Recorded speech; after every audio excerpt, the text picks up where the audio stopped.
A clear and deeper lesson from the scene. What you're seeing reflects a world in collapse. Fire, fear, no safety, and people clinging to whatever stability they can find. This lines up directly with what the Bible describes happening in times of judgment and distress. 1. The foundation. What Isaiah chapter 4, verse 1 actually means. In Isaiah 4:1, it says, "And in that day 7 women shall take hold of one man." Now stop there and focus on "in that day." That phrase is critical. It points to a specific time of judgment and aftermath, not normal life. To understand it, you must read Isaiah 3 first. The mighty men are taken away. War and destruction happen. Society collapses. So by the time you reach chapter 4, verse 1, there are far fewer men. Women are left vulnerable. Protection and provision are gone. This is why the women say, "We will eat our own bread and wear our own apparel," meaning we are not asking you to provide for us. We just don't want to be left exposed and unprotected. Deep point. This is not romance. This is not desire. This is survival under pressure. 2. God's order versus what happens in collapse. God's structure is clearly laid out in Genesis 2:24. "A man shall leave his father and mother and shall cleave unto his wife." That is order, one man, one woman, stability and balance. But in crisis, order breaks. In Matthew 24:21, Yahushua says, "For then shall be great tribulation." This is describing a time where systems fail, food becomes scarce, death increases. So Isaiah 4:1 is showing what happens after order is destroyed. 3.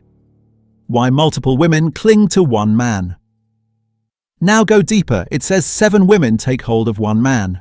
The number 7 in Scripture often represents completeness, so this paints a picture of many, not just a literal number.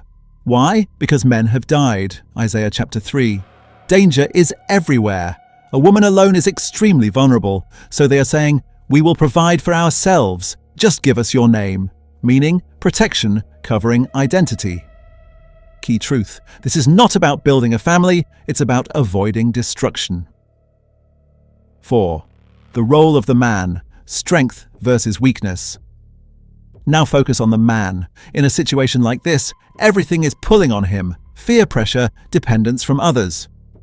If he lacks control, he will fail. Proverbs 25:28 says, "He that hath no rule over his own spirit is like a city that is broken down." That means no defense, no stability, easily overtaken.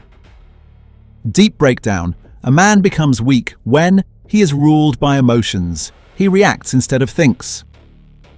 He gets overwhelmed by attention or pressure.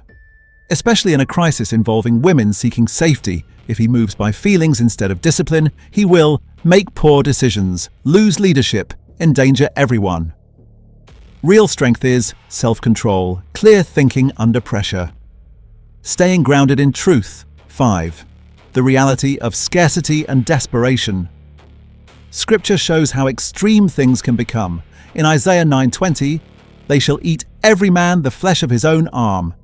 This represents severe famine, total breakdown, survival at any cost. So imagine, no food, no protection, no system. At that point, relationships change, morality is tested, people act out of fear. 6. The final truth, what this all teaches. Let's make it plain and direct.